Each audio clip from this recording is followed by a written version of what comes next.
കർത്താവിനെ നന്ദിയോടെ സ്തോത്രം ചെയ്യുകയും സ്തുതിക്കുകയും ചെയ്യുന്നു. ദൈവത്തിൻ്റെ തിരുസന്നിധിയിൽ അനുഗ്രഹീതമായ ഈ നല്ല ദിവസം, വിശേഷിയാൽ നമ്മുടെ ഉപവാസ പ്രാർത്ഥനയുടെ 20ാമത്തെ ദിവസം, അതോടൊപ്പം തന്നെ അത്യുന്നതൻ്റെ മറവിലെന്ന അനുഗ്രഹീതമായിരിക്കുന്ന ആത്മീക ശുശ്രൂഷ കൂടെ ക്ലബ് ചെയ്ത് ഒരുമിച്ച് നമ്മളായിരിക്കുന്ന ഈ അനുഗ്രഹീതമായിരിക്കുന്ന നല്ല ശനിയാഴ്ച വിവിധ സ്ഥലങ്ങളിൽ ഇരുന്നു കൊണ്ട് കർത്താവിനെ ആരാധിക്കുകയും ദൈവത്തെ സ്തുതിക്കുകയും ദൈവത്തെ മഹത്വപ്പെടുത്തുകയും ചെയ്യുവാൻ ദൈവത്താൽ നിയുക്തരായി കർത്തൃസന്നിധിയിലായിരിക്കുന്ന പ്രിയപ്പെട്ടവർ, അതോടൊപ്പം തന്നെ ഇവിടെ ഈ പൗരുഷൻ്റെ സ്റ്റുഡിയോയിൽ ഇവിടെ വന്ന് പ്രാർത്ഥനകളിൽ പങ്കെടുക്കുന്ന പ്രിയരായവർ, നിങ്ങൾക്കെല്ലാവർക്കും യേശുക്രിസ്തുവിൻ്റെ ധന്യമേറിയ നാമത്തിൽ ഈ നല്ല അനുഗ്രഹിക്കപ്പെട്ട ദിവസത്തിൽ ഒരിക്കൽ കൂടി വിനീതമായ വന്ദനം അറിയിക്കുന്നു. വളരെ ശക്തമായിരിക്കുന്ന ആത്മീക ദൂതുകളാലും അതിലുപരി ആത്മസാന്നിധ്യം നമുക്ക് നൽകിത്തരുന്ന ആത്മീക ഗീതങ്ങളാലും ഈ ശുശ്രൂഷകളെല്ലാം അനുഗ്രഹപ്രദമാക്കി തീർക്കാൻ ദൈവമായ കർത്താവ് നമ്മളോട് കൂടെ നിന്ന് ശുശ്രൂഷകന്മാരെ ഉപയോഗിച്ച് ദൈവസന്നിധിയിൽ പ്രയോജനപ്പെടുത്തുന്നതൊക്കെ ഓർത്ത് ദൈവത്തിന് നന്ദി നിറഞ്ഞ ഹൃദയത്തോടെ സ്തോത്രം ചെയ്യുകയും സ്തുതിക്കുകയും ചെയ്യുന്നു. കർത്താവ് നമ്മോട് വീണ്ടും സംസാരിക്കട്ടെ, ദൈവത്തിൻ്റെ ഇടപെടലുകൾ വീണ്ടും നമ്മുടെ മധ്യത്തിൽ ഉണ്ടാകട്ടെ എന്നുള്ള വലിയ പ്രാർത്ഥനയോടെ, വലിയ പ്രതീക്ഷയോടെ ഒരല്പസമയം കൂടെ ഇന്നത്തെ ദിവസം കർത്താവിൻ്റെ സന്നിധിയിൽ ദൈവവചന ധ്യാനത്തിലേക്ക്, ചിന്തയിലേക്ക് പ്രവേശിക്കാൻ വേണ്ടി ആഗ്രഹിക്കുകയാണ്. പ്രത്യേകിച്ച് ഉപവാസവും പ്രാർത്ഥനയൊക്കെ നടക്കുന്ന സമയത്ത് കർത്തൃസന്നിധിയിൽ നമുക്ക് ലഭിക്കുന്ന ആത്മീക ദൂതുകൾ, ആത്മീക സന്ദേശങ്ങൾ ദൈവസന്നിധിയിൽ വളരെ നമ്മളോടുള്ള ദൈവത്തിൻ്റെ ഇടപെടലുകളും നമ്മളോടുള്ള ദൈവത്തിൻ്റെ ആത്മബന്ധവും ഒക്കെ ഉറപ്പിക്കാൻ ഉതകുന്നതായിരിക്കുമെന്നുള്ള അനുഭവങ്ങൾ ഇവിടെ വന്ന് പങ്കെടുക്കുന്നവർക്കും വീടുകളിൽ ഇരിക്കുന്നവർക്കും അനുഭവിക്കാൻ കഴിയുന്നുണ്ടെന്ന് ഞങ്ങൾക്കറിയാം. ആ ഒരു ചിന്തയോടുകൂടെ തന്നെ സന്തോഷത്തോടെ നിങ്ങളെ പറഞ്ഞുറപ്പിക്കാൻ, ദൈവത്തിൽ ധന്യരാക്കാൻ യെശയ്യാ പ്രവചനത്തിലെ ഒരു വാക്യം ഞാൻ വായിച്ച് അതിനോട് ബന്ധപ്പെട്ട് 1-2 വാക്യങ്ങളോട് ചേർത്ത് വായിച്ച് അതിൻ്റെ അല്പം വിശദീകരണങ്ങൾ വേദപുസ്തക കഥാപാത്രങ്ങളിലൂടെയും സംഭവങ്ങളിലൂടെയും നിങ്ങളുടെ ശ്രദ്ധയിൽപ്പെടുത്തി കഴിയുന്നിടത്തോളം നിങ്ങളെ അനുഗ്രഹിച്ച് പ്രാർത്ഥിച്ച് ഈ തെളിഞ്ഞു വരുന്ന ദൈവിക ദൂതിൻ്റെ വെളിച്ചത്തിൽ ദൈവമായ കർത്താവ് എന്തുദ്ദേശിക്കുന്നു അത് ആത്മീക പരിജ്ഞാനത്തിന് തക്കവണ്ണം ശാസിച്ച് അകറ്റേണ്ടതാണെങ്കിൽ ശാസിച്ചകറ്റാനും, നിങ്ങളുടെ മേൽ പിടിച്ച് നിർത്തേണ്ടതാണെങ്കിൽ പിടിച്ചു നിർത്താനും ദൈവകൃപയിൽ ശരണപ്പെട്ട ഒരു ശുശ്രൂഷകൻ എന്ന നിലയ്ക്ക് ഉത്തരവാദിത്വ ബോധത്തോടെ നിങ്ങളെ ശുശ്രൂഷിപ്പാൻ ഞാൻ കർത്താവിൻ്റെ കൃപയിൽ തന്നെ ശരണപ്പെടുന്നു. യെശയ്യാ പ്രവചനം 46-ാം അധ്യായം 10-ാമത്തെ വാക്യം ഞാൻ നിങ്ങളെ ഒന്ന് വായിച്ചു കേൾപ്പിക്കട്ടെ. യെശയ്യാ പ്രവചനം 46-ാം അധ്യായം 10-ാമത്തെ വാക്യം. വാക്യം എങ്ങനെയാണ്? ആരംഭത്തിങ്കൽ തന്നെ അവസാനവും പൂർവ്വകാലത്ത് തന്നെ മേലാൽ സംഭവിപ്പാനുള്ളതും ഞാൻ പ്രസ്താവിക്കുന്നു. അത്രയും ഭാഗം അത് തന്നെ നമുക്ക് ധാരാളമാണ്. എനിക്ക് ഒരു വാക്യത്തിന് മുഴുവൻ ഭാഗങ്ങളിൽ നിന്നല്ല നിങ്ങളോട് പറയാനുള്ളത്. ഒരാശയം അല്ലെങ്കിൽ ഒരു ആത്മീക ദൂത് നിങ്ങളോട് പങ്കുവെക്കാൻ ഉതകുന്നൊരു വാക്യം ഞാൻ ആ ഭാഗത്ത് കണ്ടെത്തി നിങ്ങളുമായി പങ്കുവെക്കാൻ ആഗ്രഹിക്കുകയാണ്. ഇവിടെ ദൈവത്തെ തന്നെ പരിചയപ്പെടുത്തുകയാണ്. അങ്ങനെ ചില വാക്യങ്ങൾ വേദപുസ്തകത്തിനകത്തുണ്ട്. നമ്മുടെ ദൈവത്തെക്കുറിച്ച് 10 മിനിറ്റ് പറഞ്ഞാൽ എന്നെ കേൾക്കുന്ന പ്രിയപ്പെട്ടവർക്ക് ആവേശോജ്വലമായി ദൈവസന്നിധിയിൽ ഒരു അവസരം കിട്ടിയാൽ ദൈവത്തെക്കുറിച്ച് പറയാൻ ഒരുപാട് അനുഭവങ്ങളുള്ള ദൈവമക്കൾ ഇതിനകത്തുണ്ട്, വീടുകളിലുണ്ടെന്നറിയാം. ഹല്ലേലൂയ. കാരണം നമ്മുടെ ദൈവത്തെക്കുറിച്ച് വേദപുസ്തകത്തിൽ പറഞ്ഞിരിക്കുന്നത്, വിശുദ്ധ പത്രോസിന്റെ ലേഖനത്തിൽ പറഞ്ഞിരിക്കുന്നത്, ദൈവം സൽഗുണങ്ങളുള്ളവനാണ്. സ്തോത്രം. അങ്ങനെയല്ല വാക്യം നമ്മളെ അന്ധകാരത്തിൽ നിന്ന് അത്ഭുത പ്രകാശത്തിലേക്ക് വിളിച്ചത് നമ്മുടെ ദൈവത്തിന്റെ സൽഗുണങ്ങളെ ഘോഷിക്കാനാണ്. ഓരോ ദൈവത്തെ അനുഭവിച്ചറിഞ്ഞ ഓരോ ദൈവ പൈതലിൻ്റെയും കടപ്പാടാണ്, എൻ്റെ ദൈവം ഒരു നിർഗുണനല്ല, സൽഗുണനാണ്. ഹല്ലേലൂയ. ഇന്നും ദൈവവാദം എടുത്തിരിക്കുന്ന ദൈവമക്കളോട് പറയാം, നമ്മുടെ പ്രതീക്ഷ സകലവിധ ഗുണങ്ങളാലും നിറഞ്ഞൊരു ദൈവത്തെ അടുത്തറിയാൻ, ആ ദൈവത്തെ അപ്പാ പിതാവേ എന്ന് വിളിച്ച് ആത്മാവിൽ ആരാധിക്കാൻ, ആ ദൈവത്തിൻ്റെ ആളുകളായി ജീവിക്കാൻ, ആ ദൈവത്തിൻ്റെ കൃപാസനത്തിലേക്ക് ഇടനിലക്കാരില്ലാതെ കയറി ചെല്ലാൻ, ആ ദൈവത്തിൻ്റെ തിരുമുഖം അന്വേഷിക്കാൻ ഇതുപോലെ ഭാഗ്യം ലഭിച്ച ഒരു ജനം വേറെയില്ല. ആ ഗണത്തിൽ നമ്മെ കൂടി എണ്ണിയതോർത്ത് നമുക്ക് സന്തോഷത്തോടെ ദൈവത്തിന് സ്തോത്രം ചെയ്യാം. ഹല്ലേലൂയ.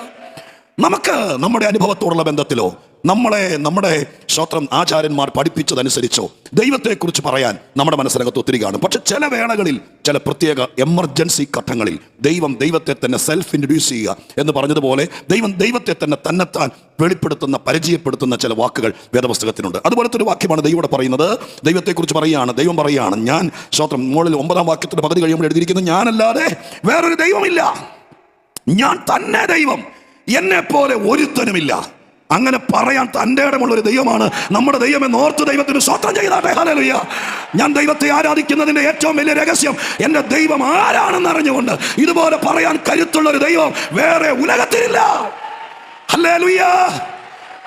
സ്തോത്രം. ആ വാക്യത്തിന്റെ സാമർത്ഥ്യം നിങ്ങൾക്ക് മനസ്സിലായോ? ഞാൻ മാത്രമാണ് ദൈവം, ഞാനല്ലാതൊരു ദൈവമില്ല, എന്നെ പോലെ വേറെ ഒരുത്തനുമില്ല. ഹല്ലേലൂയ. സമാനതകളില്ലാതെ, സ്തോത്രം, ഹല്ലേലൂയ, മറ്റൊരുത്തിനോട് ചേർത്ത് വെച്ച് പറയാനില്ലാത്ത ഇത്ര വലിയ ദൈവത്തെ നമുക്ക് അപ്പനായി കിട്ടിയതിനായി ഞാൻ വീണ്ടും ഈ പുൽപ്പിറ്റിൽ ദൈവത്തിന് സ്തോത്രം ചെയ്യുന്നു. എന്നിട്ട് ആ ദൈവം പറയുകയാണ്, ദൈവത്തിന് വേണമെങ്കിൽ പറയുമ്പോൾ എന്തെല്ലാം പറയാം.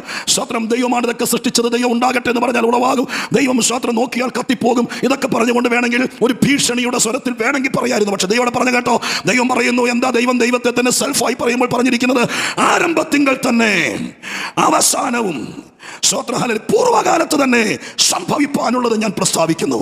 നമുക്ക് ഇന്നത്തെ ചിന്തയ്ക്ക് ആദ്യത്തെ വാക്ക് മതി. ആരംഭത്തിങ്കൽ തന്നെ അവസാനം അറിയുന്ന ദൈവമാണ് എൻ്റെ ദൈവം. ഹല്ലേലൂയ. യേശുവിൻ്റെ നാമത്തിൽ 21 ദിവസത്തെ ഉപവാസ പ്രാർത്ഥനയുടെ 20ാമത്തെ ദിവസം നിങ്ങൾ ആത്മാവിൻ്റെ ജ്വലനത്തോടെ പറയണം, എനിക്ക് വേറൊന്നും അറിയേണ്ട കർത്താവേ. എൻ്റെ നാളുകളെ എനിക്കറിയില്ല, എൻ്റെ തിങ്കളാഴ്ച എനിക്കറിയില്ല, എൻ്റെ 56ാമത്തെ വയസ്സ് എനിക്കുണ്ടോയെന്ന് എനിക്കറിയില്ല, നാളെ ഞാൻ എവിടെ ആയിരിക്കുമെന്ന് എനിക്കറിയില്ല, എൻ്റെ വയറ്റിൽ മുടയുണ്ടോ, എൻ്റെ രക്തത്തിൽ ക്യാൻസർ ഉണ്ടോ, എൻ്റെ കാലിന് പ്രശ്നമുണ്ടോ, എൻ്റെ അസ്ഥികൾക്ക് പ്രശ്നമുണ്ടോ, ഇതൊന്നും എനിക്കറിയില്ല. എനിക്കെതിരെ ആരെങ്കിലും കൂടോത്രം ചെയ്തിട്ടുണ്ടോ, എനിക്കെതിരെ പോരാട്ടമുണ്ടോ, ഞാൻ കുടിച്ച വെള്ളത്തിനകത്ത് എന്തെങ്കിലും നഞ്ചു കലക്കി, ഇതൊന്നും എനിക്കറിയില്ല. ഞാനൊരു അല്പജ്ഞാനിയാണ്, അല്പം മാത്രം അറിവുള്ളവനാണ്. പിന്നെ ഹല്ലേലൂയ, ഇയാളീ കിടന്ന് ഞൊളയ്ക്കുന്ന എന്താണെന്ന് ചോദിച്ചാൽ ഒറ്റ മറുപടി ഉള്ളൂ, എനിക്കറിയില്ലെങ്കിലും എന്നെ വീണ്ടെടുത്തവന്, എനിക്ക് വില കൊടുത്തവന്, എന്നെ രക്ഷിച്ചവന്, എന്നെ കൈകളിൽ വഹിക്കുന്നവന് അവനറിയാം. എന്തറിയാം? ആരംഭത്തിങ്കൽ തന്നെ ഇതെവിടെ വരെ പോകുമെന്ന്, ഇതെവിടെ അവസാനിക്കുമെന്ന്, ഇതെവിടെ ചെന്ന് നിൽക്കുമെന്ന്, ഇതിന്റെ അന്ത്യം എന്താകുമെന്ന് ആരംഭത്തിങ്കൽ തന്നെ അവസാനവും അറിയുന്നവൻ. Hallelujah, praise the Lord. അതുകൊണ്ട് ദൈവസന്നിധിയിൽ 21 ദിവസം വലിയ ഭാരമുള്ള ഒരു ചുമട് പോലത്തെ വിഷയമായി നിങ്ങൾ ദൈവസന്നിധിയിൽ വന്നിരുന്നിട്ട് 21 ദിവസമായിട്ടും ഈ വിഷയത്തെക്കുറിച്ച് ഒരു ചലനം ഉണ്ടായില്ലല്ലോ, ഒരറിയിപ്പും ദൈവം തന്നില്ലല്ലോ. ഈ വക ആശങ്കയൊന്നും ആരുടെ മനസ്സിൽ വേണ്ട. യോഗം നിന്ന് കഴിഞ്ഞ് നാളെ തിരുസ്തോത്രം നമ്മുടെ ഇവിടുത്തെ ഈ അനുഗ്രഹീതമായ യോഗത്തിന്റെ സഭായോഗത്തോടു കൂടെ നമ്മുടെ ഉപവാസ പ്രാർത്ഥന 21 തീരും. 21 തീർന്നാലും നിന്റെ വിഷയത്തെക്കുറിച്ച് ആരും തലേ കൈവച്ച് പറഞ്ഞില്ലെങ്കിലും ഈ വാക്കിനകത്ത് ഉറയ്ക്കണം, ഒരു കാര്യം എനിക്കറിയാം, എന്റെ വിഷയത്തിന്റെ അവസാനം എന്താകുമെന്ന് പിശാചേ നിനക്കറിയില്ല, എന്റെ പ്രതിയോഗിക്കറിയില്ല. പക്ഷേ എന്നോട് ദൈവം പറഞ്ഞു, എന്റെ ദൈവത്തിനറിയാം. Hallelujah, hallelujah, praise the Lord, hallelujah. അതുകൊണ്ടാണ് ദൈവം പറഞ്ഞത്, മക്കളെ എന്നെ പോലൊരു ദൈവം ഇല്ലടാ, എനിക്ക് തുല്യനായ ആരുമില്ലടാ. അത് ഒരു പ്രവാചക ഭാഷയിൽ, ഒരു പ്ലാറ്റ്ഫോം ഭാഷയിൽ പറഞ്ഞതുകൊണ്ടാണ് ഇത്രയും ഘനഗാംഭീര്യത്തോടെ 46:10 എഴുതിയിരിക്കുന്നത്. സാധാരണ എൻ്റെ വീട്ടിൽ വന്ന് ഹല്ലേലൂയ, എൻ്റെ ദൈവം എൻ്റെ വീട്ടിൽ വന്ന് എൻ്റെ സെറ്റിയിലിരുന്നാ പറയുന്നതെങ്കിൽ ഇതുപോലൊന്നും ആയിരിക്കില്ല പറയുന്നത്. ഒരു പക്ഷേ ഞാൻ എൻ്റെ ഭാവനയെ കാണുക, ഞാൻ ഈ പറയുന്ന പോലെ ആയിരിക്കും. എൻ്റെ തോളെ തട്ടിയിട്ട് 1000 വിഷയങ്ങൾ എൻ്റെ മുമ്പിലുണ്ട്. നാളെ എന്താകുമെന്ന് അറിയില്ല, കടക്കാർ എന്നെ പിടിച്ചോണ്ട് പോകുമെന്നറിയില്ല, എൻ്റെ കുഞ്ഞു പാസ്സാകുമെന്നറിയില്ല. എൻ്റെ ദൈവം, ഞാൻ അറിഞ്ഞ റൂമർ ശരിയാണെങ്കിൽ ഞാൻ കാത്തു സൂക്ഷിച്ച സാക്ഷ്യം ഈ പെൺകൊച്ചുകൊണ്ട് നശിപ്പിക്കുമെന്നറിയില്ല. ഇങ്ങനെ 1000 ചുമടുമായി കരഞ്ഞ് കലങ്ങിയിരിക്കുമ്പോൾ നിന്റെ വീട്ടിൽ വന്ന് പറയുന്നതെങ്കിൽ അത്യുന്നതനായ ദൈവം ഒരു ചെറു പുഞ്ചിരിയോടെ നിന്റെ മുഖത്ത് നോക്കി പറയും, നിനക്കല്ലേ അറിയാത്തതുള്ളൂ, ഞാൻ ആരാന്നറിയാമോ? ഇതുപോലൊരു ദൈവം വേറെയില്ല, എനിക്ക് തുല്യൻ വേറെയില്ല, ഞാനല്ലാതൊരു ദൈവമില്ല. വിശ്വസിക്കുന്നവരെല്ലാവരും കൂടി ചേർന്ന് ദൈവത്തെ ആത്മാവിൽ സ്തോത്രം ചെയ്ത് ആരാധിക്കാമെങ്കിൽ, ദൈവത്തെ തിരിച്ചറിയാൻ പറ്റുമെങ്കിൽ, നിന്റെ വിഷയത്തെ അറിയാനല്ല 20ാമത്തെ ദിവസം ഇരിക്കേണ്ടത്, നിന്റെ ഭാരത്തെ അറിയാനല്ല, ഇതെന്ന് തീരുമെന്ന് അറിയാനല്ല, ഇതിന്റെ പുറകിൽ പ്രവർത്തിച്ചത് ആരാന്നറിയാനല്ല. അതല്ല ദൈവം ആഗ്രഹിക്കുന്നത്. നീ ഇത്രയും അറിഞ്ഞുകൊണ്ട് യോഗത്തിന്റെ അവസാന ദിവസത്തേക്ക് കയറണം. എനിക്കറിയാൻ വയ്യാത്ത കാര്യങ്ങൾ, ഇതിന്റെയൊക്കെ അവസാനം അറിയുന്ന ദൈവമാണ് എൻ്റെ ദൈവം. അവനെ പോലൊരു ദൈവം വേറെയില്ല. നന്ദിയോടെ hallelujah, praise the Lord, hallelujah. സന്തോഷത്തോടെ കരമുയർത്തി ഒന്നോടെ ദൈവത്തിന് സ്തോത്രം ചെയ്താട്ടെ. 2-3 വാക്യങ്ങൾ വായിച്ചിട്ട് വേണം, ഇതോടനുബന്ധപ്പെടുന്ന കടപിടിക്കുന്ന ചില വാക്യങ്ങൾ കൂടെ വായിച്ചിട്ട് വേണം എനിക്ക് ഇതിന്റെ വിശദീകരണം നിങ്ങൾക്ക് തരാൻ. സ്തോത്രം, ഹല്ലേലൂയ, സ്തോത്രം. സഭാപ്രസംഗി 7-ാം അധ്യായം 8-ാമത്തെ വാക്യം. ആ വാക്യം ഇങ്ങനെയാണ് എഴുതിയിരിക്കുന്നത്, ഒരു കാര്യത്തിന്റെ ആരംഭത്തെക്കാൾ അതിന്റെ അവസാനം നല്ലതായിരിക്കും. ഇത് ദൈവം നേരിട്ട് പറയുന്ന വാക്യമല്ല, പക്ഷെ വിശുദ്ധ ബൈബിളിൽ പറയുന്ന വാക്യമാണ്. ബൈബിളിൽ പറയുന്ന എല്ലാ വാക്കുകളുടെ ഉത്തരവാദിത്വം എഴുത്തുകാർക്കല്ല, ദൈവത്തിനാണ്. അങ്ങനെയാണെങ്കിൽ ഈ വാക്യം ദൈവം എഴുതിപ്പിച്ച വാക്യമാണ്. എന്താ എഴുതിപ്പിച്ചത്? ദൈവം പറയുന്നു, ഏതൊരു കാര്യത്തിനും ഒരു ആരംഭവും ഒരു അവസാനമുണ്ട്. എനിക്കൊരു തുടക്കമുണ്ട്, ഒരു ഒടുക്കമുണ്ട്. സ്തോത്രം, ഹല്ലേലൂയ. എല്ലാറ്റിനും ഇവിടെ അങ്ങനെ തന്നെയാണ്. എല്ലാറ്റിനും നിന്റെ ജീവിതത്തിന് ഇപ്പോൾ കടന്നു പോകുന്ന പ്രശ്നം തുടങ്ങിയത് എന്നാന്ന് ഓർക്കാമോ പെട്ടെന്ന്? സ്തോത്രം, ഹല്ലേലൂയ. ചന്ദ്രരോഗം പിടിപെട്ട ഒരു മകനെയും കൊണ്ട് അപ്പൻ യേശുവിൻ്റെ അടുക്കൽ വന്നപ്പോൾ കർത്താവ് ചോദിച്ചു, ഇതിന് തുടങ്ങിയിട്ട് എത്ര നാളായി? കർത്താവിനറിയാം ഇതിനൊരു തുടക്കമുണ്ട്. നിങ്ങൾക്ക് ഓർത്ത് നോക്കാമോ? നീ ഇപ്പോൾ കൊണ്ടുവന്നിരിക്കുന്ന വിഷയം, ഈ ദിവസങ്ങൾക്ക് അറിയാൻ തുടങ്ങിയ വിഷയം, നീ അനുഗ്രഹീതമായ നിലവാരത്തിൽ പുഞ്ചിരിയോടെ ബന്ധുക്കളും സ്വന്തക്കാരും ഒക്കെ വരുമ്പോൾ സന്തോഷത്തോടെ വീട്ടുമുറ്റത്ത് ഇറങ്ങിച്ചെന്ന് സ്വീകരിച്ച് അകത്തിരുത്തി അവരെ ചേർത്ത് നിർത്തി വേണ്ടുപോലെ വിഭവസമൃദ്ധമായ വിരുന്നൊരുക്കി അങ്ങനെ കണ്ട ഒരു സമൂഹ മധ്യത്തിൽ ചെന്നാൽ ആഘോഷത്തോടെ പോന്നിരുന്ന നീ അകത്തൊതുങ്ങാൻ തുടങ്ങിയിട്ട്, നീ ആളുകളെ പേടിക്കാൻ തുടങ്ങിയിട്ട്, നാളെ സൂര്യൻ ഉദിക്കരുതേ എന്ന് ആഗ്രഹിക്കാൻ തുടങ്ങിയിട്ട് എത്ര നാളായി എന്നായി ഓർക്കുന്നുണ്ടോ? നിന്റെ കണ്ണിൽ ഉറക്കം വരാതെയായിട്ട് എത്ര നാളായി? ഇതെന്നാ തുടങ്ങിയെന്ന് ഓർക്കുന്നുണ്ടോ? ഓർത്ത് നോക്കിയാലല്ല, എല്ലാറ്റിനും ഒരു തുടക്കമുണ്ട്. എല്ലാറ്റിനും ഒരു തുടക്കമുണ്ട്. ഹല്ലേലൂയ. ഞാൻ ഈ വാക്യം പറയുന്നു, തുടക്കമുണ്ടെങ്കിൽ അതിനൊക്കെ ഒരു ഒടുക്കം ഉണ്ടാവും. സ്തോത്രം. ഹല്ലേലൂയ. ഒരു പ്രശ്നം നിനക്കുണ്ടെങ്കിൽ ഓർത്തോളണം, ഇത് നിന്നെ കൊണ്ടേ പോകത്തുള്ളൂ എന്നല്ല പറഞ്ഞു പഠിക്കേണ്ടത്. പിന്നെ എന്താ പറയേണ്ടത്? ഇതിനൊരു ഒടുക്കമുണ്ടാകും. ഇതിനൊരു ഒടുക്കമുണ്ടാകും. യേശുവിന്റെ നാമത്തിൽ ഈ വേദനയ്ക്ക്, ഈ ശോധനയ്ക്ക്, ഈ കണ്ണുനീരിന്, ഈ നൊമ്പരത്തിന്, ഉത്തരം മുട്ടിച്ച വിഷയത്തിന് എത്ര പേർ വിശ്വസിക്കുന്നു? ഇത് സഭാപ്രസംഗിയുടെ വാക്യമായിട്ടല്ല, എന്റെ ജീവിതത്തിലേക്ക് ഞാൻ ഏറ്റെടുക്കുകയാണ്. ഇതിനൊരു അവസാനമുണ്ടാകും. Hallelujah. Praise the Lord. Hallelujah. സ്തോത്രം ചെയ്യുന്നു. ഞാനൊരു വാക്യം നിങ്ങളെ കാണിച്ചു തരാം. സ്തോത്രം. ഹല്ലേലൂയ. പലതും തുടങ്ങിയത് ഒരുപക്ഷെ ദുഷ്ടപിശാചായിരിക്കാം. പക്ഷെ നീ ദൈവത്തിന്റെ പൈതലാണെങ്കിൽ അവസാനിപ്പിക്കുന്നത് ദൈവമായിരിക്കും. അതിനെ പറ്റിയൊരു വാക്യം കിട്ടിയോ നോക്കട്ടെ. സ്തോത്രം. ഹല്ലേലൂയ. ഞാനിപ്പോൾ എൻ്റെ മനസ്സിൽ ഒരു ആശയം പറഞ്ഞതല്ലല്ലോ, ഉണ്ടെന്നാണ് എൻ്റെ വിചാരം. യാക്കോബിന്റെ ലേഖനത്തിനകത്ത് ഒരു വാക്യം നിങ്ങളെ ഞാൻ കാണിച്ചു തരാം. 5-ാം അധ്യായം 11-ാം വാക്യം. യാക്കോബ് 5:11. സഹിഷ്ണുത കാണിച്ചവരെ നാം ഭാഗ്യവാന്മാരെന്ന് പുകഴ്ത്തുന്നു. ഇയ്യോബിന്റെ സഹിഷ്ണുത നിങ്ങൾ കേട്ടും കർത്താവ് വരുത്തിയ അവസാനം. ആ വാക്ക് നിങ്ങൾ കണ്ടു. കർത്താവ് വരുത്തിയ അവസാനം. നിങ്ങൾ വേണമെങ്കിൽ ഇരിക്കുന്നിടത്ത് ഇരുന്ന് വീട്ടിലാണിരുന്നൊന്ന് പ്രാർത്ഥിച്ചോ, ദൈവമേ, ഈ വിഷയം തുടങ്ങിയത് എൻ്റെ ചെറുക്കനായിരിക്കും, ഈ വിഷയം തുടങ്ങിയത് നിങ്ങളുടെ ജീവിത പങ്കാളിയായിരിക്കും, ഈ വിഷയം തുടങ്ങിയത് പിശാചായിരിക്കും, പക്ഷെ ഇത് അവസാനിപ്പിക്കുന്നത് കർത്താവായിരിക്കണേ. ഇത് അവസാനിപ്പിക്കുന്നത് കർത്താവായിരിക്കണേ. എൻ്റെ ജീവിതത്തിലെ ഈ നൊമ്പരം തുടങ്ങിയത് എനിക്കൊരു അബദ്ധം പറ്റിയത് കൊണ്ടായിരിക്കാം, എൻ്റെ ഒരു പാഴ്വാക്കായിരിക്കാം, ഞാൻ പെട്ടുപോയതായിരിക്കാം, ഞാൻ അറിയാതെ പറഞ്ഞൊരു വാക്കായിരിക്കാം. ആ വാക്കിൽ നിന്നായിരിക്കാം പ്രശ്നം തുടങ്ങിയത്. ആ വാക്കിൽ നിന്നായിരിക്കാം, ആ വീഴ്ചയിൽ നിന്നായിരിക്കാം ഈ തകർച്ച തുടങ്ങിയത്. നമുക്കത്രയും ഒരു 3 ദിവസമൊക്കെ ഒരു ധ്യാനം പോലെ വന്നിരുന്ന് ഇങ്ങനെ മനസ്സിൽ കിടക്കുന്നതൊക്കെ ചകഞ്ഞ് പുറത്തേക്ക് ഇട്ട് നമ്മളെ ഒന്ന് ക്ലീൻ ചെയ്ത് വിടുന്ന രീതിയിലുള്ള ഒരു യോഗമായിരുന്നെങ്കിൽ നമുക്കതിനെ പതുക്കെ സ്തോത്രം പുറത്തേക്ക് എടുക്കാമായിരുന്നു. പക്ഷേ ഇത് സ്തോത്രം അങ്ങനത്തെ ഒരു യോഗം അല്ലല്ലോ. എങ്കിലും നിങ്ങളെ ഞാൻ നിർബന്ധിക്കുന്നു, നിങ്ങളുടെ വിഷയങ്ങളുടെ തുടക്കം എങ്ങനെയാണെന്നൊന്ന് അറിയണം. സ്തോത്രം. നമുക്കൊരു അബദ്ധം പറ്റിയതാണോ? നമ്മളോട് ദൈവം ചെയ്യാൻ പറഞ്ഞത് ചെയ്യാതിരുന്നത് കൊണ്ടോ, ചെയ്യരുതെന്ന് പറഞ്ഞത് ചെയ്തത് കൊണ്ടോ ആണോ ഇപ്പോൾ പെട്ടുകിടക്കുന്നത്? എങ്ങനെയാണ് ഈ സംഭവത്തിന്റെ തുടക്കം എന്നതറിയണം. നീ എന്തുമാകട്ടെ, ഇയ്യോബിന്റെ ജീവിതത്തിലെ തുടക്കം കുറിച്ചത് സാത്താനാണ്. ഏത്?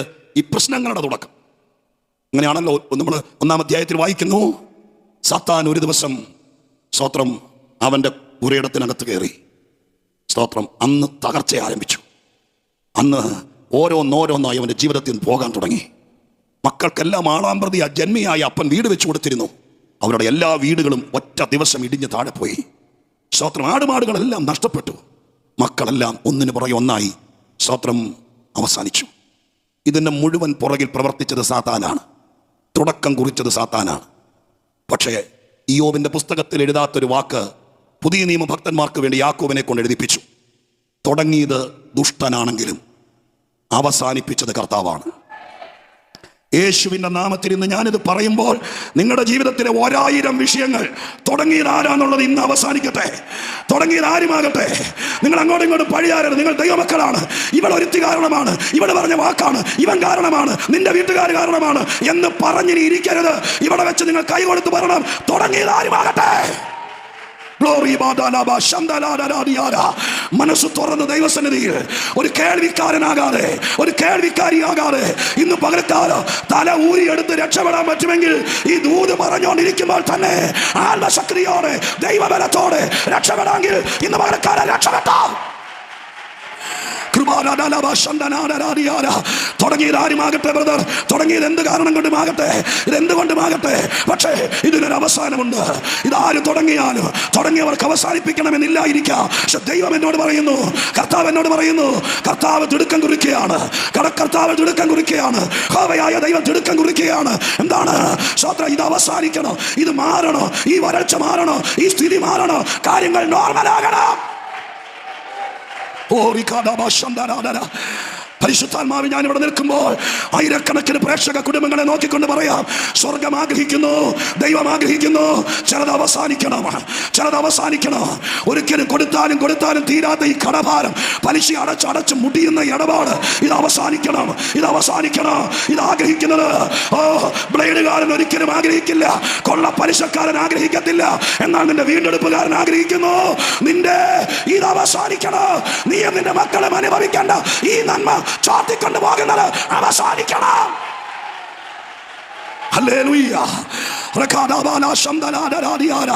അവസാനിക്കണം. ആരംഭത്തെക്കാൾ നല്ല അവസാനത്തിനായി കർത്താവ് കാത്തിരിക്കുന്നു. ഞാൻ ഒന്നോട് പറയട്ടെ, മനുഷ്യനേക്കാൾ പല കാര്യങ്ങളും അവസാനിക്കണമെന്ന് ആഗ്രഹിക്കുന്നവനാണ് ദൈവം. ഏലിയാവിനോട് ഒരിക്കൽ ദൈവം പറഞ്ഞത് നിങ്ങൾ ഓർക്കുന്നുണ്ടോ? കർത്തൃദാസന്മാരോ വേദപുസ്തക സ്ഥിരവായനക്കാരായ ദൈവദാസിമാരോ ഓർക്കുന്നുണ്ടോ? 18-ാം അധ്യായം രാജാക്കന്മാരുടെ പുസ്തകത്തിൽ അവിടെ പറഞ്ഞത് ഇങ്ങനെയാണ്: ഏലിയാവിനെ ദൈവം ചെന്ന് നിർബന്ധിക്കുന്നു, നീ എഴുന്നേക്ക്, മതിയാക്ക്, നീ ഒളിച്ചു പാർത്തത് മതിയാക്ക്, ഒതുങ്ങി പാർത്തത് മതിയാക്ക്, എഴുന്നേറ്റിട്ട് നീ നിന്നെ തന്നെ ആഹാബിന് കാണിക്ക്. നിക്ക്, നിന്നെ തന്നെ ആഹാബിന് കാണിക്ക്. എന്തിന്? അടുത്ത വാചകം ഇതാണ്: എനിക്ക് ഭൂമിയിൽ മഴ പെയ്യിപ്പിക്കണം. മഴ പെയ്യില്ലെന്ന് പറഞ്ഞതാരാ? മഴ പെയ്യില്ലെന്ന് പറഞ്ഞാരാ? ഏലിയാവാ പറഞ്ഞത്. എന്നാ കാണാടാ, ഇനി ഞാൻ പറയാതെ മഴ പെയ്യില്ല എന്ന് പറഞ്ഞിട്ട് 3.5 കൊല്ലമായി. വരൾച്ച തുടങ്ങി, പുൽക്കൊടികൾ കരിഞ്ഞു, വിത്ത് കെട്ടുപോയി, വൃക്ഷങ്ങൾ ഉണങ്ങാൻ തുടങ്ങി, മൃഗങ്ങൾ പട്ടിണിയിലായി, വെള്ളം വറ്റി, വരൾച്ച കൊണ്ട് കൊടുമ്പിരി കൊണ്ടു. ഇത് അവസാനിപ്പിക്കണമെന്ന് ആഗ്രഹിച്ചതാരാ? ഇത് അവസാനിപ്പിക്കണമെന്ന് ആഗ്രഹിച്ചതാരാ? ആഹാബോ, ഇസബേലോ, ഏലിയാവോ? ഇത് അവസാനിപ്പിക്കണം. ഏത്? ഈ വരൾച്ച നിൽക്കണം, ഇവിടെ മഴ പെയ്യണം, ഇനിയും പുല്ലുണ്ടാകണം, ഇനിയും പൂവുണ്ടാകണം, ഇനിയും രക്തം ചെയ്യാം. ഇനിയും ആകാശം കോൾമറിൽ കൊള്ളണോ, ഇനിയും കാർമേഘം ആകാശത്തെ മൂടണോ, ഇനിയും മഴവില്ല് വിരിയണോ, ഇനിയും കുളിർക്കാറ്റുണ്ടാകണോ. യേശുവിന്റെ നാമത്തിൽ പരിശുദ്ധാത്മാവിൽ ഞാൻ പറയുന്നു, ദൈവത്തിന് ആഗ്രഹമുണ്ട്, ചിലത് അവസാനിക്കണം.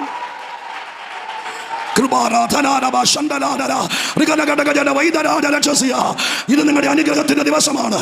നിങ്ങൾ പോലും വിചാരിക്കാത്തത്, നിങ്ങളുടെ കൂട്ടുകാർ വിചാരിക്കാത്തത്, നിങ്ങൾക്ക് വേണ്ടി പ്രാർത്ഥിക്കുന്നവർ വിചാരിക്കാത്തത്, ഇന്ന് പകലിൽ സ്വർഗം ആഗ്രഹിക്കുന്നു, ദൈവം ആഗ്രഹിക്കുന്നു. ഇത് അവസാനിപ്പിക്കണമെന്ന് ദൈവത്തിന് ആഗ്രഹമുണ്ട്. ഈ വരൾച്ച നിൽക്കണം, ഈ ഒളിച്ചുകളി നിൽക്കണം, ഈ രംഗം പുറത്തു വരണം. സ്വർഗം പറയുന്നു, ഏലിയാവേ മതിയാക്ക്, ഈ വാശിയും വൈരാഗ്യവും നീ ഒളിച്ചിരുന്നത് മതിയാക്ക്, നീ പുറത്തു വാ. നീയാ പറഞ്ഞത് മഴ പെയ്യില്ലെന്ന്, നീയാ പറഞ്ഞത് ഇനി മഴ പെയ്യില്ലെന്ന്.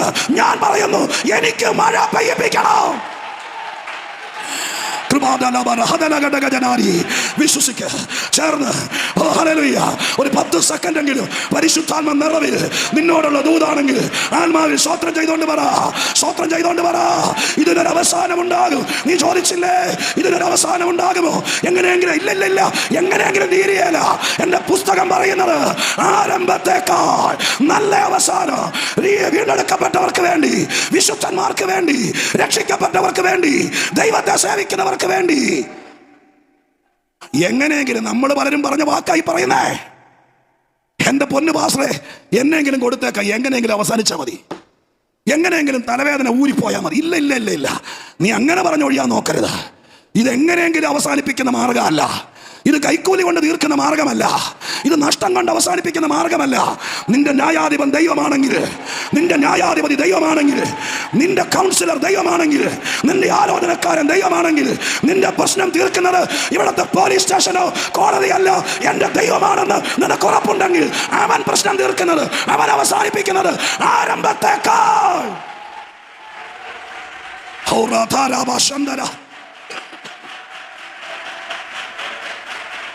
Glory.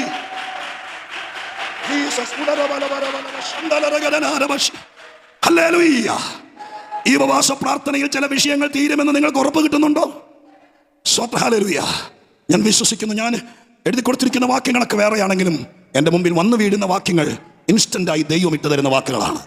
കർത്താവിൻ്റെ ആത്മാവ് നിങ്ങൾ ചിലരോട് പറയുന്നു, എനിക്ക് ആഗ്രഹമുണ്ട് നിന്റെ ഈ ആവലാതിയും പരാതിയും വേദനയും ഇത് തീരണമെന്ന്. ഏലിയാവിന് ആഗ്രഹമില്ല, ആഹാബും എന്നാ ചെയ്യേണ്ടതെന്ന് അറിയില്ല. പക്ഷെ ദൈവം തീരുമാനിച്ചു ഈ വരൾച്ച അവസാനിക്കണം. അതിന് ദൈവം മുൻകൈ എടുക്കുക. Price the Lord, hallelujah. ഒരു വാക്കോടെ ചേർത്ത് ഞാൻ പറഞ്ഞല്ലോ, എങ്ങനെയെങ്കിലും തീരുകയില്ല. അങ്ങനെ ഇനി പ്രാർത്ഥിക്കുകയും ചെയ്യരുത്. എൻ്റെ കർത്താവാണ് തീർക്കുന്നതെങ്കിൽ. അങ്ങനെയാണോ യോബിനോട് ചോദിച്ചേ? ഇങ്ങനെയാ യോബെ കർത്താവ് ഒരു വിഷയം തീർത്തു തന്നത്?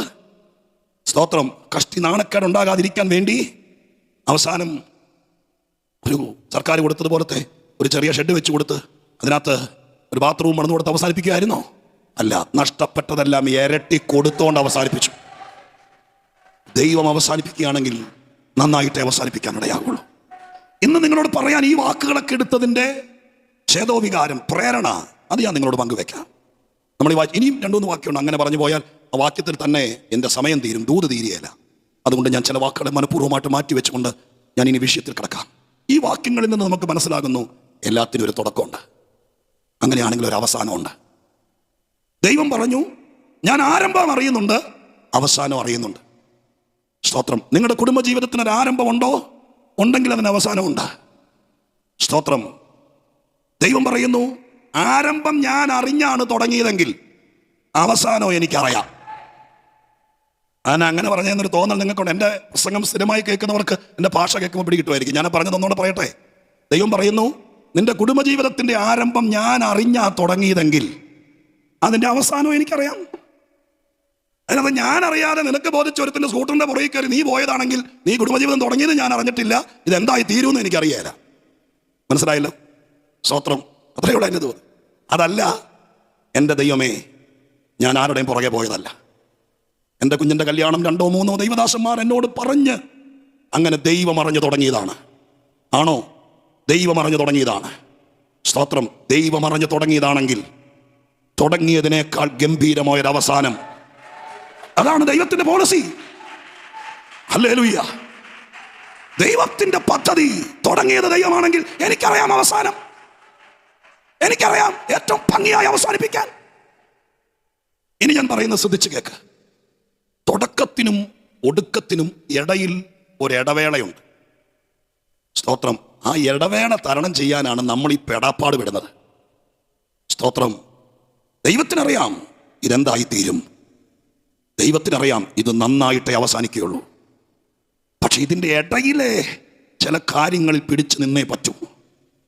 തുടക്കത്തിൽ ഫ്ലാഗ് ഓൺ ചെയ്യാനും ഫ്ലാഗ് ഓഫ് ചെയ്യാനും അങ്ങ് അവസാനത്തിൽ റിസീവ് ചെയ്യാനും വേണ്ടി മാത്രം നിൽക്കുന്ന ഒരു ദൈവമാണ് നമ്മുടെ ദൈവം എന്ന് വിചാരിക്കണ്ട. തുടങ്ങിയവനാണെങ്കിൽ കൂടെ വരാനും അവന് കഴിയും. സ്തോത്രം. ഇടവേളയിലുണ്ടാകുന്ന വലിയ വലിയ പ്രതിസന്ധികൾ ഞാൻ 2 വാക്യങ്ങൾ പരിചിതരായിരിക്കുന്ന വേദ പുസ്തക തുടക്കക്കാരുടെ സ്തോത്രം നിലവാരത്തിൽ നമുക്ക് വായിക്കാം. നല്ല 2 വാക്യങ്ങൾ. സ്തോത്രം. 1 ശമൂവേൽ 16-ാം അധ്യായത്തിന്റെ 12-ാം വാക്യം. വളരെ എളുപ്പത്തിൽ നമുക്ക് ഈ കാര്യം തെളിയിക്കാൻ പറ്റുന്ന ഒരാളാണ് ദാവീദ്. അതുകൊണ്ട് തുടക്കവും ഒടുക്കവും എങ്ങനെയായിരുന്നു, അതിനിടയിൽ എന്താണ് നമ്മൾ അറിയേണ്ടത് എന്ന കാര്യത്തെക്കുറിച്ച് മനസ്സിലാക്കാൻ വേണ്ടി 1 ശമൂവേൽ 16-ാം അധ്യായം അതിന്റെ 12-ാമത്തെ വാക്യം ഞാനൊന്ന് വായിക്കട്ടെ. ഉടനെ അവൻ ആളയച്ച് ദാവീദിനെ വരുത്തി. എന്നാൽ ദാവീദ് പവിഴ നിറമുള്ളവനും സുനേത്രനും കോമളരൂപിയുമായിരുന്നു. അപ്പോൾ യഹോവ, എഴുന്നേറ്റ് ഇവനെ അഭിഷേകം ചെയ്യുക, ഇവൻ തന്നെ ആകുന്നു എന്ന് കൽപ്പിച്ചു. ഇതൊരു തുടക്കമാണ്. എന്തിന്റെ തുടക്കം? 10-16 വയസ്സേ ദാവീദിനുള്ളൂ. ഇശായിയുടെ വീട്ടിൽ ഒരു രാജാവിനെ കണ്ടിരിക്കുന്നു, നീ എന്ന് അഭിഷേകം ചെയ്യാൻ പറഞ്ഞുകൊണ്ട് സ്തോത്രം ശമൂവേൽ പ്രവാചകനെ പറഞ്ഞയച്ച ദൈവം. സ്തോത്രം. ആ ദൈവം ശമൂവേലിനെ പറഞ്ഞയക്കുക. അവിടെ ചെന്നപ്പോൾ മൂത്തവൻ മുതൽ ഓരോരുത്തരെ ഇശായി പുറത്തേക്ക് ഇറക്കി. അവർ ഓരോരുത്തർ വന്നു. ഓരോരുത്തരെയും ദൈവം ക്യാൻസൽ ചെയ്ത് വിട്ടു. അവസാനം ഒരിക്കൽ പോലും രംഗത്ത് വരാതിരിക്കത്തക്ക രീതിയിൽ കാട്ടിൽ കിടന്ന ദാവീദിനെ ആള് വിട്ട് വിളിപ്പിച്ചു. ദാവീദിന് മേൽ അഭിഷേകം ഒഴിച്ചു. അതൊരു നല്ല തുടക്കമല്ലേ? ഒത്തിരി പേരെ മാറ്റിയിട്ട് ഒരേ ഒരു ചാൻസ് മാത്രം ഒരു പ്രതീക്ഷയില്ലാത്തവന്റെ തലയിൽ വന്നെന്ന് പറയുന്നത് ഒരു നല്ല തുടക്കമാണ്. ഇനി ദാവീദിന്റെ അവസാനം ഞാൻ നിങ്ങളെ വായിച്ചു കേൾപ്പിക്കാം. 1 ദിനവൃത്താന്തം 29-ാം അധ്യായം 26 മുതൽ 28 വരെയുള്ള വാക്യങ്ങൾ ശ്രദ്ധിച്ചോളൂ. 1 ദിനവൃത്താന്തം 29-ാമത്തെ അധ്യായം 26 മുതൽ 28 വരെയുള്ള വാക്യങ്ങൾ. ഇങ്ങനെ ഇശായിയുടെ മകനായ ദാവീദ് എല്ലാ ഇസ്രായേലും രാജാവായി വാണിരുന്നു. അവൻ ഇസ്രായേലിനെ വാണകാലം 40 സംവത്സരമായിരുന്നു. അവൻ 7 സംവത്സരം ഹെബ്രോനിലും 33 സംവത്സരം യെരൂശലേമിലുമാണ്. അടുത്ത വാക്ക് കേട്ടോളേ. അവൻ നന്നാ വയസ്സ് എന്നവനും ആയുസ്സും ധനവും മാനവും തികഞ്ഞവനായി മരിച്ചു. ആ വാക്ക് കേട്ടോ, നല്ലൊരു അവസാനമല്ലേ? തികഞ്ഞവനായി. എന്ത് തികഞ്ഞവനായി? ധനം തികഞ്ഞവൻ, മാനം തികഞ്ഞവൻ, ആയുസ് തികഞ്ഞവൻ, അങ്ങനെ തികഞ്ഞവനായി മരിച്ചു. അങ്ങനെയാണെങ്കിൽ ശമൂവേലിന്റെ പുസ്തകം 16-ാം അധ്യായത്തിൽ തുടക്കവും ദിനവൃത്താന്തം 29 ഒടുക്കവുമാണ്. സ്തോത്രം, ഹല്ലേലൂയ. തുടക്കം ഇശായിയുടെ വീട്ടുമുറ്റത്ത് നിന്നാണ്, ഒരു ചെറിയ വീട്ടുമുറ്റത്ത് നിന്ന്. ഒടുക്കം ഇസ്രായേലിന്റെ മഹാരാജാവിന്റെ കൊട്ടാരത്തിനകത്ത് നിന്ന്. എനിക്ക് രാജാവിന്റെ ശവസംസ്കാരത്തെക്കുറിച്ച് അധികം വിശദീകരണങ്ങൾ കിട്ടിയിട്ടില്ല. എങ്കിലും 40 സംവത്സരം സ്തോത്രം ആദരണീയനായ ഇസ്രായേലി വാണം മഹാനായ ദാവീദിന്റെ ശവസംസ്കാരം അന്നത്തെ പ്രൗഢിയിൽ പ്രൗഢ ഗംഭീരമായി ശലോമോന്റെ വിവാഹവേളയിൽ രചിച്ച സങ്കീർത്തനമാണ് 45 എന്നാണ് പറയുന്നത്. സ്തോത്രം, ഹല്ലേലൂയ. ആ സങ്കീർത്തനത്തിനകത്ത് എഴുതിയിരിക്കുന്ന മനോഹരമായിരിക്കുന്ന വാക്കുകൾ വെച്ച് നോക്കുമ്പോൾ എത്ര സുന്ദരമായിട്ടാണ് മണവാളനെ പ്രാർത്ഥിച്ചിറക്കുന്നത്. സ്തോത്രം, ഒരു ദന്തമന്ദിരത്തിൽ നിന്നാണ്.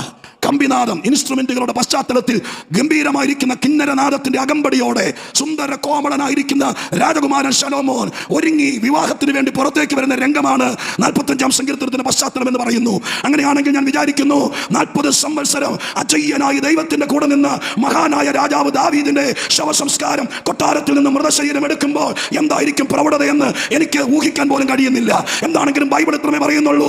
അവൻ സ്തോത്രം നെഞ്ചും തിരുമി, സ്തോത്രം വേദനപ്പെട്ടല്ല മരിച്ചത്. ഹല്ലേലൂയ. അവസാനം പ്രാണം പോകാത്തത് കൊണ്ട് അവനെ ഇടിച്ചു വന്നല്ല അടക്കിയത്, പിന്നെയോ എല്ലാം തികഞ്ഞവനായി, ധനം തികഞ്ഞവനായി. ഞാൻ ലോകത്തോട് ചോദിക്കുന്നു, ഞാൻ ഇവിടുത്തെ ശാസ്ത്രത്തോട് ചോദിക്കുന്നു, ഈ ലോകത്തിൽ ആരെങ്കിലും ധനം തികഞ്ഞവരായി മരിച്ചിട്ടുണ്ടോ? മതി എന്ന് പറഞ്ഞ് മരിച്ചിട്ടുണ്ടോ? ഈ ലോകത്തിൽ ആരെങ്കിലും മാനം തികഞ്ഞവരായി മരിച്ചിട്ടുണ്ടോ? ഈ ലോകത്തിൽ ആരെങ്കിലും സ്വതന്ത്രരായി മരിച്ചിട്ടുണ്ടോ? ഉണ്ടെങ്കിൽ ദൈവം നടത്തിയവരാണ്, ഉണ്ടെങ്കിൽ ദൈവം ഉപയോഗിച്ചവരാണ്, ഉണ്ടെങ്കിൽ ദൈവത്തെ വിശ്വസിച്ചവരാണ്. Hallelujah, hallelujah. കൊതി തീർന്ന് ഇവിടുന്ന് പോയിട്ടുണ്ടെങ്കിൽ ദൈവത്തിന്റെ ഹൃദയപ്രകാരമുള്ളവർ മാത്രമാണ്. ഹല്ലേലൂയ. എത്രയോ ഭാവനാത്മകമായിരിക്കുന്ന കവീവരന്മാർ ഇവിടെ സ്തോത്രം അവരുടെ ഭാവനയിൽ നിന്ന് കോറിയിട്ടിട്ടാ പോയത്. സ്തോത്രം, ഹല്ലേലൂയ. ഇനി ഒരു ജന്മം കൂടി തരുമോ ഈ മനോഹര തീരത്ത് എന്ന് ചോദിച്ച് കെഞ്ചി കണ്ണും തിരുമ്മി അടിച്ചു പോയ എത്രയോ പേരുണ്ട്. കാരണം കൊതി തീർന്നില്ല. എന്നാൽ തികഞ്ഞവനായി, ഹല്ലേലൂയ, തികഞ്ഞവനായി. നിന്റെ ആരംഭം അറിയാവുന്നവന് നിന്റെ അവസാനം അറിയാം. നിന്റെ അപ്പൻ നിന്നെ മറന്നത്, വീട്ടിൽ വിരുന്ന് കഴിഞ്ഞപ്പോൾ പ്രവാചകൻ വന്നപ്പോൾ നിന്നെ വിളിക്കാതിരുന്നത്, പിന്നെ എൻ്റെ ആത്മാവിന്റെ പ്രേരണയിൽ ആള് വിട്ട് വിളിപ്പിച്ചത്, സ്തോത്രം, ഹല്ലേലൂയ, ചേട്ടന്മാർ നിന്നോട് അന്ന് ആക്രോശത്തോടെ സംസാരിച്ചത്, ഇതൊക്കെ നിന്റെ ആരംഭം എനിക്കറിയാം ദാവീദേ. അങ്ങനെയാണെങ്കിൽ നിന്റെ അവസാനവും എനിക്കറിയാം. ഇന്ന് പകൽക്കാലം നീ വീണ്ടും ജനിക്കുമ്പോഴാണ്, സ്തോത്രം, നിന്റെ അമ്മയുടെ ഉദരത്തിൽ ഉരുവാകുമ്പോഴൊക്കെ ദൈവത്തിനറിയാം. പക്ഷേ നിന്റെ സ്റ്റാറ്റസ് ആരംഭിക്കുന്നത്, സ്വർഗത്തിൽ നിന്റെ അക്കൗണ്ട് ഓപ്പൺ ചെയ്യുന്നത്, നിന്റെ പേര് സ്വർഗത്തിൽ വരുന്നത് വീണ്ടും ജനിക്കുമ്പോഴാണ്. ഉപവാസത്തിന്റെ 20-ാം ദിവസം നീ വീണ്ടും ജനിച്ചവനാണെങ്കിൽ, നീ ക്രിസ്തുവിൽ ജനിച്ചവനാണെങ്കിൽ നിന്റെ തുടക്കം ദൈവം അറിഞ്ഞിട്ടുണ്ട്. തുടക്കം അറിഞ്ഞിട്ടുണ്ട്. എന്നാൽ തുടക്കം അറിഞ്ഞിട്ടുണ്ടെങ്കിൽ അവൻ ഒടുക്കവും അറിയാം, എങ്ങനെ അവസാനിപ്പിക്കണമെന്നറിയാം. ഇനി എന്റെ സന്ദേശത്തിന്റെ അവസാന വാക്കുകളിലേക്ക് വരാം. തുടക്കം ഭംഗിയായിരുന്നു. കാരണം ഒത്തിരി പേരെ തള്ളി മാറ്റിക്കൊണ്ട് സ്വപ്നം കാണുന്നത് പോലെ എന്ന് പറഞ്ഞതുപോലെ അപ്രതീക്ഷിതമായി ആളെ വിട്ട് വിളിപ്പിച്ച് തലയിൽ വീണ അഭിഷേകവും അതിനോടനുബന്ധിച്ച് കിട്ടിയ രാജകീയത്വമൊക്കെ അപ്രതീക്ഷിതവും ഭാഗ്യവുമായിരുന്നു. ഒടുക്കവും നമ്മൾ വായിച്ചല്ലോ, മാന്യമായിരുന്നു. ഇനി ദാവീദിനോട് ചോദിക്ക്, തുടക്കം ഒടുക്കോ ഞങ്ങൾക്ക് മനസ്സിലായി, ഇടയ്ക്ക് എങ്ങനെ ഉണ്ടായിരുന്നു?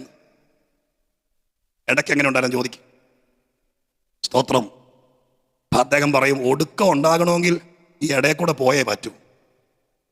തുടക്കത്തിൽ തന്നെ നിന്നാ മതിയെങ്കിൽ പേടിച്ച്, അമ്മാച്ചനെയും പേടിച്ച് മാവിയം പേടിച്ച് നിങ്ങളിപ്പോൾ നിൽക്കുന്നിടത്ത് തന്നെ നിന്നോ, തുടക്കത്തോട് തന്നെ തീരാം. പക്ഷെ നിനക്ക് ദൈവം വെച്ചിരിക്കുന്ന ഒടുക്കം, അത് നിന്റെ രാഷ്ട്രത്തെ ഞെട്ടിപ്പിക്കുന്നതാ, നിന്റെ എതിരാളിയെ ഞെട്ടിപ്പിക്കുന്നതാ, നിന്റെ പ്രതിയോഗിയെ ഞെട്ടിപ്പിക്കുന്നതാ, നിന്നെ ഒതുക്കാൻ നോക്കിയവരെ അമ്പരപ്പിക്കുന്നതാ.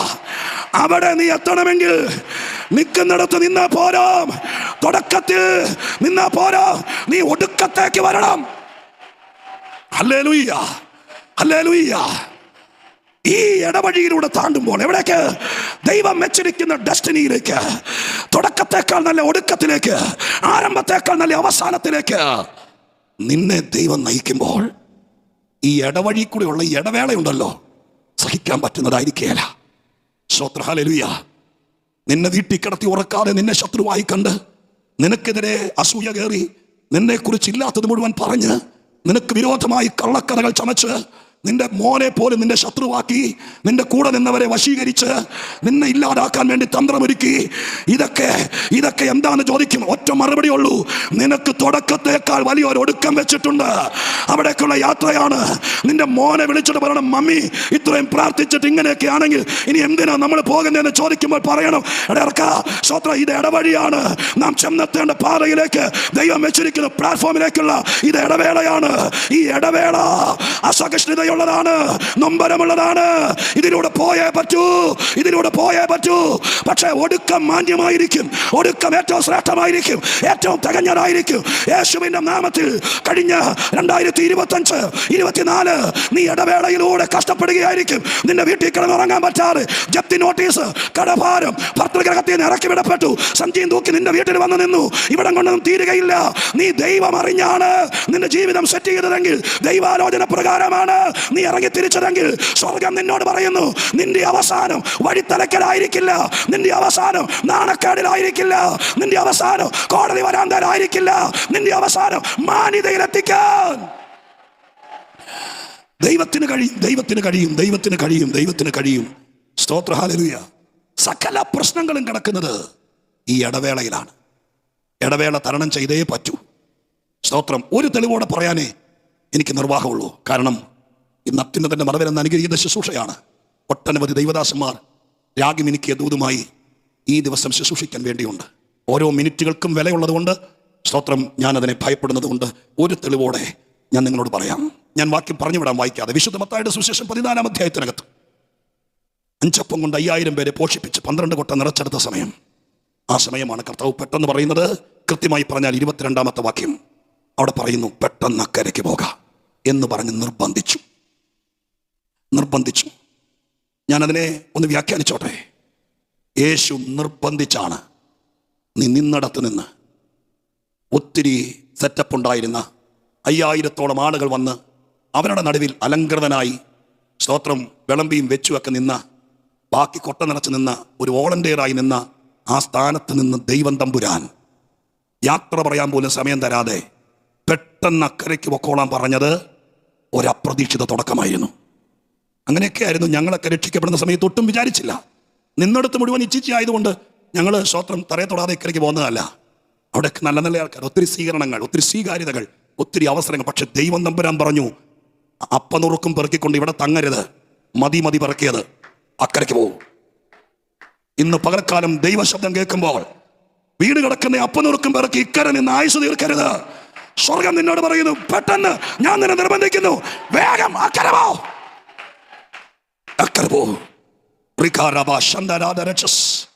ഇവിടെ അപ്പമില്ലേ, ഇവിടെ അത്ഭുതമില്ലേ, ഇവിടെ ആൾക്കൂട്ടമില്ലേ, ഇവിടെ കൊട്ട നിറച്ച് ബാലൻസ്, ഇതൊക്കെ ഉണ്ട് ബ്രദർ. പക്ഷെ യേശു പറഞ്ഞാൽ ചോദ്യങ്ങളൊന്നുമില്ല, അക്കരെ പോ. തുടക്കം അരിമനാഥന്റെ നിർബന്ധത്തിലായിരുന്നു. ഇനി ആ പാരഗ്രാഫ് തീർന്ന് അടുത്ത പാരഗ്രാഫ് ആരംഭിക്കുന്നത് 34-ാം വാക്യമാണ്. അവിടെ എഴുതിയിരിക്കുന്നു, അങ്ങനെ അവർ അക്കരയെത്തി. സ്തോത്രം. പക്ഷേ വളരെ നിർബന്ധിച്ച് ദൈവാത്മാവിന്റെ പ്രേരണയിൽ തുടക്കം കുറിച്ച യാത്ര 34-ാം വാക്യത്തിൽ അക്കരയെത്തുന്നതിനിടയിൽ ഒരു രാത്രി അവര് കരഞ്ഞ കരച്ചിലിന് കണക്കുണ്ടോ? വെറും പാല് കിട്ടാത്ത കുഞ്ഞുങ്ങളല്ല, പ്രായപൂർത്തിയായ പുരുഷന്മാരാണ്. അവർ നിലവിളിച്ചെന്ന് എഴുതിയിരിക്കുന്നത്, ഭയപ്പെട്ടെന്ന് എഴുതിയിരിക്കുന്നത്, അവർ കുഴഞ്ഞു തളർന്നെന്ന് എഴുതിയിരിക്കുന്നത്. പ്രിയപ്പെട്ടവരെ, ഇന്ന് ഈ ഉപവാസത്തിന്റെ അവസാന ദിവസങ്ങളിൽ നീ കിടന്നാടി ഒലയുന്ന പടകിനകത്ത് പിടിച്ചു നിർത്താൻ വേണ്ടി ചക്രശ്വാസം വലിക്കുമ്പോൾ ഇത് നിന്നെ തന്നെ ശപിക്കാതെ പറയണം, ഇത് ഇക്കരയ്ക്കും അക്കരയ്ക്കും ഇടയിലുള്ള ഒരു ചെറിയ പ്രോസസ്സാണ്. എത്ര കൊടുങ്കാറ്റടിച്ചാലും എൻ്റെ അരിമനാഥൻ എന്നോട് പറഞ്ഞത് കടലിൽ പോകാനല്ല, അക്കരെ പോകാനാണ്. യേശുവിന്റെ നാമത്തിൽ നിങ്ങൾക്ക് എത്ര പേർക്ക് പ്രത്യാശയുണ്ടെന്നറിയില്ല. നമ്മളെ വിളിച്ചത് അക്കരെ പോകാനാണ്, അക്കരെ പോകാൻ. അതുകൊണ്ട് ദൈവാത്മാവ് ഞാൻ പറഞ്ഞ് അവസാനിപ്പിക്കാം. ഇക്കരെ വിട്ടവരെ, ഈ മണ്ണ്, ഈ ലോകം, ഇവിടുത്തെ പാപം, ഇവിടുത്തെ ജഡം, ഇവിടുത്തെ ചിന്തകൾ, യേശുവിന്റെ നിർബന്ധത്തിന്, ഇവിടുത്തെ അനാചാരങ്ങൾ, ഇവിടുത്തെ പാപമംഗലമായ പശ്ചാത്തലങ്ങൾ, ഇത് വിട്ടവരോട് പറയാ, ഇക്കരെ വിട്ടവരെ, നമ്മളോട് കർത്താവ് പറഞ്ഞത് പോയി കടലിൽ ചാടാനല്ല. അത് നിന്നെ വെറുത്ത നിന്റെ അമ്മായിയമ്മ പറഞ്ഞു കാണും, നിന്റെ ഭർത്താവ് പറഞ്ഞു പറഞ്ഞു കാണും, നിന്റെ അപ്പൻ പറഞ്ഞു കാണും, ഉപ്പുമായി വാലിലിട്ടുകൊണ്ട് പോയി കടലിൽ ചാടാന്ന്. പക്ഷെ യേശു പറഞ്ഞത് കടലിൽ ചാടാനല്ല, അക്കരെ പോകാ. ഇന്ന് പകൽക്കാലം യേശുവിന്റെ നാമത്തിൽ ഈ കടലിൽ തുഴയുമ്പോൾ, ഈ കടലിൽ വലയുമ്പോൾ, ഈ കടലിൽ പിടിച്ചു നിൽക്കാൻ വേണ്ടി തത്രപ്പാടൊരുക്കുമ്പോൾ സ്വർഗസ്ഥനായ ദൈവം പറഞ്ഞ വാക്കോർക്കണം. എന്നോട് പറഞ്ഞത് രക്തത്താലെ ജയം, രക്തത്താലെ ജയം. കരങ്ങൾ അടിച്ചു ദൈവത്തെ. ഇനി കേൾവിക്കാരായിരിക്കണ്ട, ഇനി കാതുകൂർപ്പിച്ചിരിക്കണ്ട. ദൂത് തീരുകയാണ്. മനസ്സൊരുക്കത്തോടെ ആ പറഞ്ഞ വാക്കുകൾ ഒന്നോടെ നിങ്ങളുടെ മനസ്സിലിട്ടുകൊണ്ട് എൻ്റെ ദൈവത്തിന് ആരംഭത്തേക്കാൾ നല്ല അവസാനം തരാൻ അറിയാം. ഏത് കാര്യത്തിൻ്റെയും ആരംഭവും അതിൻ്റെ അവസാനവും അറിയുന്നവനാ ദൈവം. അവനാണ് എന്നെ വിളിച്ചത്. അവൻ എന്നോട് പറഞ്ഞത് ഫെലിസ്തീന്റെ വാളുമറിയിൽ തീരാനല്ല. അവൻ എന്നോട് പറഞ്ഞത് ശൗലിന്റെ അസൂയയിൽ തീരാനല്ല. അവൻ എന്നോട് പറഞ്ഞത് നിന്റെ രാജത്വത്തിന് അവസാനമുണ്ടാകില്ല. ഹല്ലേലൂയ. അവൻ എന്നോട് പറഞ്ഞത് ഇക്കരെ തപ്പിക്കൂടി അപ്പം പിറക്കി നിന്നോളാനല്ല പറഞ്ഞത്. അങ്ങനെ നിന്നൊരു കാലം എനിക്കുണ്ടായിരുന്നു. പ്രാർത്ഥനാ യോഗങ്ങൾ കൂടി, ഹല്ലേലൂയ, അങ്ങനെ അപ്പം നുറുക്കുകൾ കൊട്ട നിറച്ചൊരു കാലം ഉണ്ടായിരുന്നു. ഞങ്ങളോട് പറഞ്ഞു, ഇവിടെ നിൽക്കണ്ട, അക്കരയ്ക്ക് പോക എന്ന ശബ്ദം കേട്ടവർ അക്കരയ്ക്ക് പോകാൻ ഇറങ്ങിയതിന് ശേഷം ഹല്ലേലൂയ, പിടിച്ചു നിൽക്കാൻ പറ്റാത്ത കോളും തിരമാലയും സ്വർഗം പറയുന്നു. യേശു പറഞ്ഞത് ഇവിടെ തീരുമെന്നല്ല, ഇവിടെ നിന്ന് മടങ്ങി വരുമെന്നല്ല. ഇല്ല, ആരോടോ ദൈവം പറയുന്നു, നടുക്കടലിൽ വെച്ച് തിരിച്ചു തുഴയാൻ തുടങ്ങുന്ന ആരെങ്കിലും ഉണ്ടോ? തിരിച്ചു വരാൻ മനസ്സ് പറയുന്ന ആരെങ്കിലും ഉണ്ടോ? വിട്ടുപോകുന്നതിനെ ഓർത്തുവെങ്കിൽ മടങ്ങിപ്പോകാൻ സാധ്യതയുണ്ടായിരുന്നു എന്ന വാക്യം വെച്ച് ഞാൻ ആത്മാവിൽ ശ്വാസിക്കുന്നു. മടങ്ങിപ്പോകാൻ, പഴയ കരയിലേക്ക്, പഴയ സ്ഥിതിയിലേക്ക് മടങ്ങിപ്പോകാൻ നിങ്ങളുടെ വീട്ടിൽ നിന്ന് ആരെങ്കിലും കൊതിക്കുന്നെങ്കിൽ യേശു ഇറങ്ങി വരുന്നു. അവൻ ഇറങ്ങി വരുന്നു. തിരിച്ചു കൊണ്ടുപോകാനല്ല, മുമ്പോട്ട് പോകാൻ. അന്യഭാഷ പറഞ്ഞ് ആത്മശക്തിയോടെ ദൈവത്തിന് സ്തോത്രം ചെയ്ത് മഹത്വപ്പെടുത്തിക്കൊണ്ട് പറ, യേശു വരുന്നു. എവിടേക്ക്? ആ കടലിലേക്ക്, ആ പ്രതിസന്ധിയുടെ നടുവിലേക്ക്, ആ കടലിലേക്ക് യേശു വരുന്നു. എന്തിനാന്ന് മനസ്സിലായോ മക്കളെ? മുമ്പോട്ട് പോക്ക് നടക്കില്ല. ഞാൻ പറഞ്ഞത് നടക്കില്ല. നമുക്ക് തിരിച്ചു പോകാം എന്ന് പറഞ്ഞ് നിന്നെ തിരിച്ചു കൊണ്ടുവരാൻ ഈ യേശു വരുമെന്ന് വിചാരിക്കണ്ട. അവൻ വരുന്നെങ്കിൽ നിന്നെ മുന്നോട്ട് കൊണ്ടുപോകാൻ, അക്കരെ പോകാൻ. ഓ യേശുവേ, പരിശുദ്ധനെ, കരുണാമയനെ, സർവകൃപാലുവേ, അരുമനാഥനെ, ഈ ശുശ്രൂഷ ഞങ്ങൾക്ക് തന്ന ദൈവമേ, അക്കരയ്ക്ക് പോകാൻ പറഞ്ഞവനെ, ഇറങ്ങി വരണമേ. ഈ ജനത്തിന് വേണ്ടി ഇറങ്ങി വരണമേ. തളർന്നവർക്ക് വേണ്ടി, കുഴഞ്ഞവർക്ക് വേണ്ടി, തണ്ട് വലിച്ച് പടകിൽ ഒതുങ്ങിയവർക്ക് വേണ്ടി, ഭാരപ്പെട്ടവർക്ക് വേണ്ടി, നിരാശപ്പെടുന്നവർക്ക് വേണ്ടി ഇപ്പോൾ ഈ സമയത്ത് ഇറങ്ങി വരണമേ. ഏറ്റെടുത്തോ. സ്വർഗം ഇറങ്ങി വരുന്നു. പുറകോട്ട് പോകാനല്ല,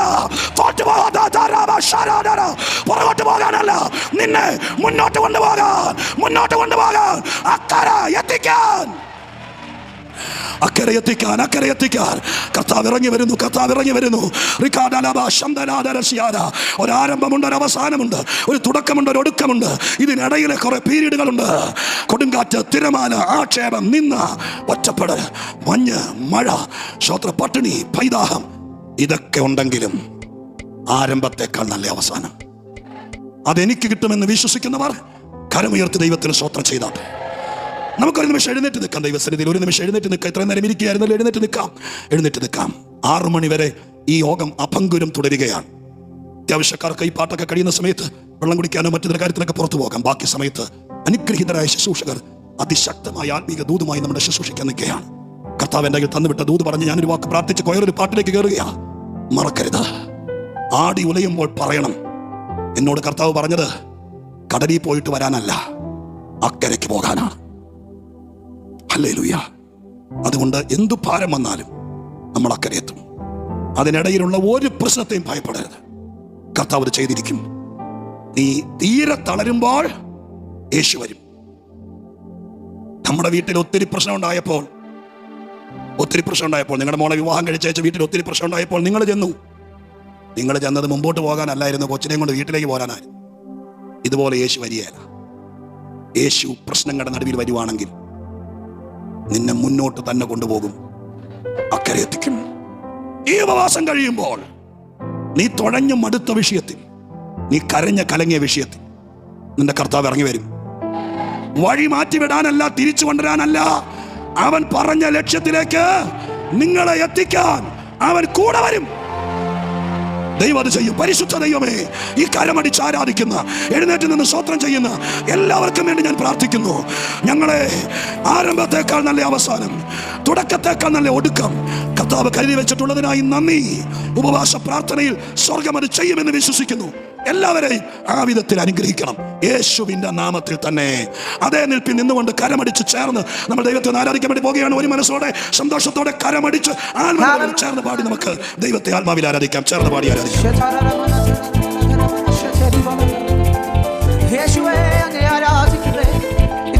കരങ്ങളെല്ലാം ഒന്ന് ചേർത്തടിച്ച് പറഞ്ഞേ, എന്റെ കർത്താവിന്റെ പടകിലുണ്ടെന്ന് വിശ്വസിക്കുന്നെങ്കിൽ അവൻ എന്നെ വഴി നടത്തുവാൻ സർവശക്തനെന്ന് വിശ്വസിക്കുന്നവർ ചേർന്ന്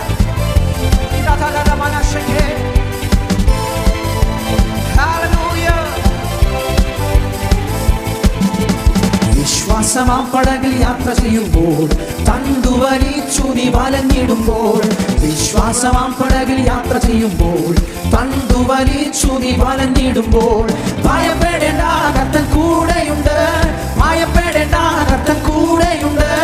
അടുപ്പിക്കും സ്വർഗീയ തുറമുഖത്ത്, അടുപ്പിക്കും സ്വർഗീയ തുറമുഖത്ത്.